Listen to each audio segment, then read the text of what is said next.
Tell you what, let's do. Let's check in with Kiko Canseco, who's out there on the campaign trail, District 23, running against Ciro Rodriguez.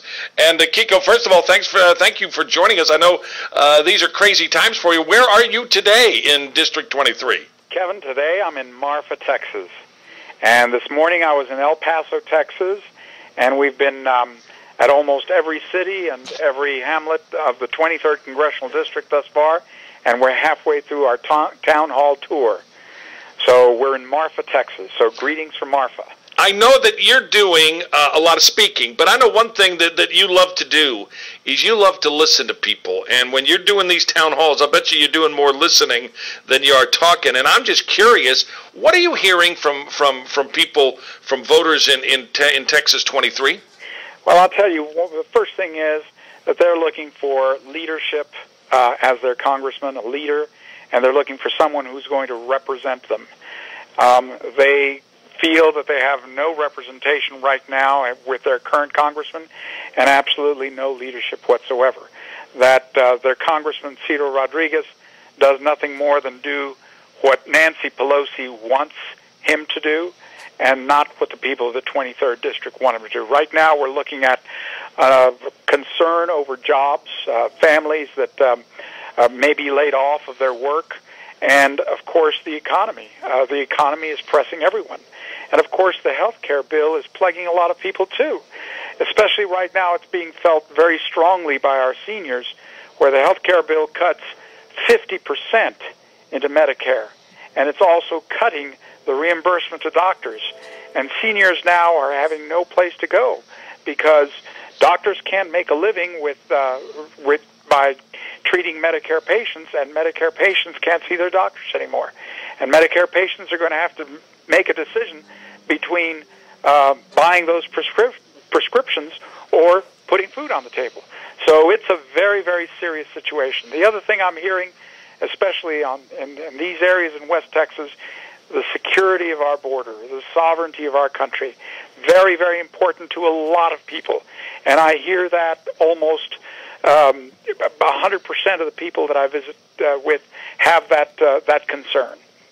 I'm just curious. I thought that after we passed Obamacare, that seniors, once they knew what was in the bill, they'd come to love it. You're telling me seniors still don't like Obamacare?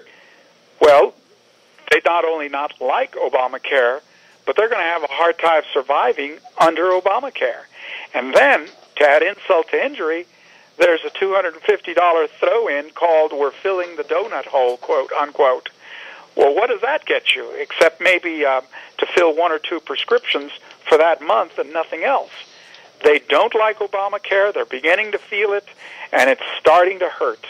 And this thing needs to stop. Now, I want to ask you, as you talk to voters, do voters make the connection between defeating people like Ciro Rodriguez and taking that big oversized gavel out of the hands of Nancy Pelosi? Have they made that connection yet? They do make that connection, and I think that they realize that that Ciro Rodriguez is meeting the needs of Nancy Pelosi and the Democrat leadership and not meeting the needs of the people that he was elected to represent. I think more than anything else, it's also a personality and a character issue. He has offended a lot of people in the district. He has not answered their questions in a forthright way, and he has not been there for them in realistic terms. So it's first and foremost about Ciro Rodriguez, and yes, incidentally, close second, it's about Nancy Pelosi, and it's about the direction that this Democrat-led Congress and the administration are leading the United States of America and the people of South Texas and West Texas where they don't want to go. Now, at least most of the reporting I've seen listed a whole bunch of people that were either in Dallas or in Austin with the president, Democrats. I did not see Ciro's name there. Do you know, was he with the president yesterday?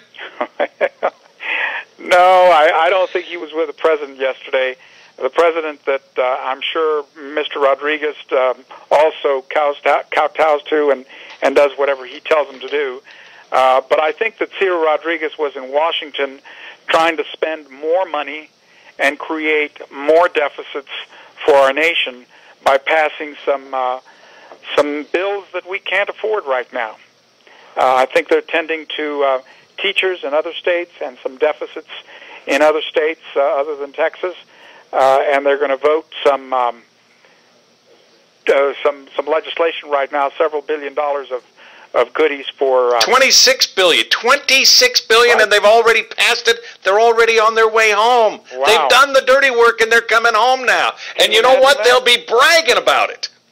Not only that, but all of it is goodies for people that they're going to energize for the election. It's going to SEIU. It's going to teachers' unions. None of it is going to really have any strong effect on our economy or on the well-being of the people of Texas or of Southwest Texas. And shame on them, because they are very rapidly approaching that $14 trillion ceiling that they voted into law several months ago. Again, Kiko Canseco joining us, running in District 23 against Ciro Rodriguez. When do you get to go face-to-face with Ciro Rodriguez and ask him the questions like, are you going to do a lame duck session? Are you going to try and jam through card check? What's the role of government? Should we be propping up states? Should we be propping up unions? When do you get to ask questions like that of Ciro Rodriguez face-to-face? Kevin, I've been wanting to do that. I have the same question. I would love to do it as soon as possible. I'm always available to sit down with Ciro Rodriguez in front of television or radio or a town hall meeting and ask him those serious questions and discuss those serious issues that face the district and Texas and our nation. But I haven't had the opportunity, though I've really been anxious to get that opportunity. So what's the protocol? Do you have to ask him? Do you have to get a third party to intercede? Third party would be great.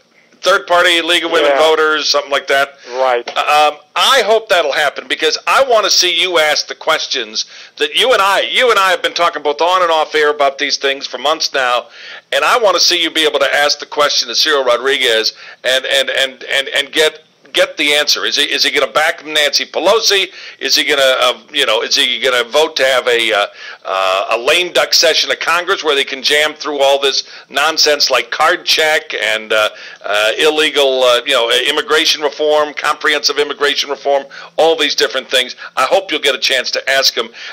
Where are you over the course of the next few days then? Where will your travels be taking you? Well, let's see. We're in Marfa tonight. Tonight we're in Presidio.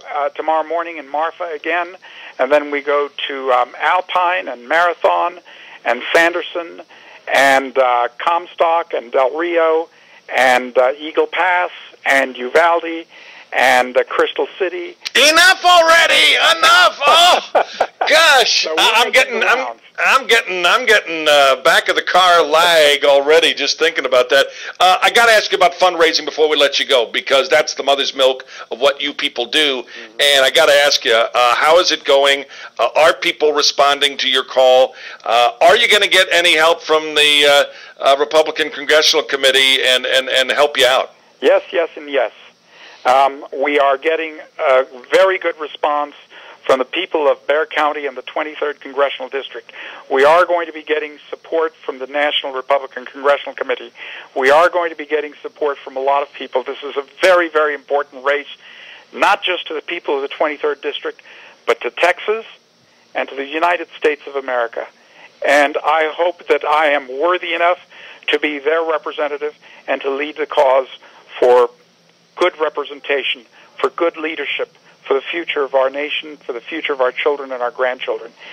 We are getting a great response. Thank you, Kevin, for asking. But we need more. We still need more. And where can they go to help you out? They can go to my website, cansecoforcongress.com, and they can click there on the donation button, and anything they can do to help us financially or otherwise. We have phone banks. We have block walking programs. We've got a lot of things that many people can get engaged in this campaign, because this is their race, their campaign for their future. And every little bit of help counts towards this end. Kiko, thank you so much. I appreciate it, and be safe out there on the campaign trail. Thank you, Kevin. Kiko Canseco joining us, running in Texas 23 against Ciro